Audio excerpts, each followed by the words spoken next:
is the Victorian high country. And these are the high country cattlemen.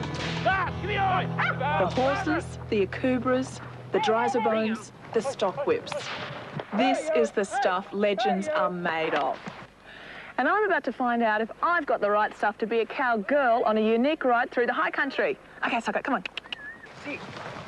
In fact, I'm on a tour that's part horse ride, part cattle muster, where you go to salt the mob. I'll explain that bit later.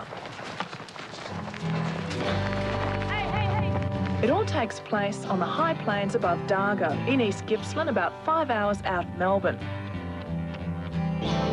They call this the top of the world, and with good reason. This is the Blue Rag Range, and it's about as close as you get to heaven in the high country. And Ben Treasure and his brother John know this place well. After all, they're fifth-generation cattlemen. Over to the right, we've got the Dargo High Plains. To the north, we've got Mount Hoffman, Bogong National Park. But today's ride isn't a regular muster. We're up here salting. Here's what it's all about.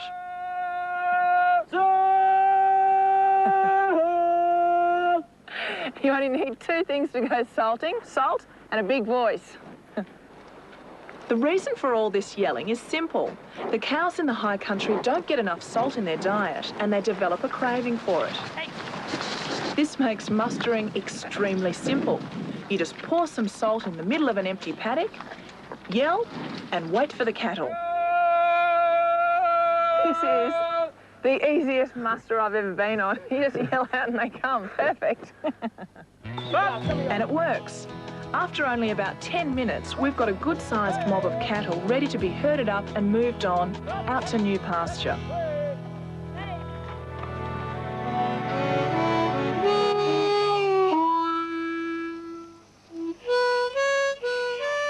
Like I said, this is a fair dinkum ride, and when the driving's done, fair dinkum cattlemen and girls eat round a campfire.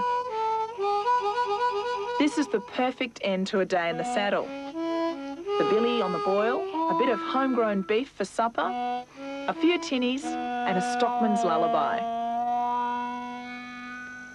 And when darkness finally falls, you do what the Treasures have done for the past 5 generations. Sleep under the stars. But sleep well tonight. And that's good, because tomorrow we're going to do it all again.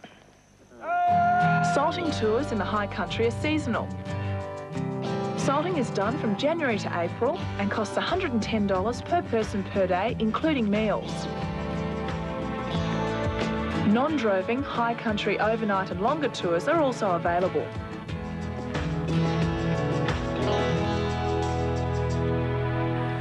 Now, unlike some other rides, you don't have to be a hotshot rider to come along on this sort of ride. But there is one thing you do need to think about, and that is the weather. It can be totally unpredictable up here, so make sure you pack some thermals for the cold, and a drysabone's a great idea for the rain, and then you're set for some fun. Okay, Socket, come on. Off we go.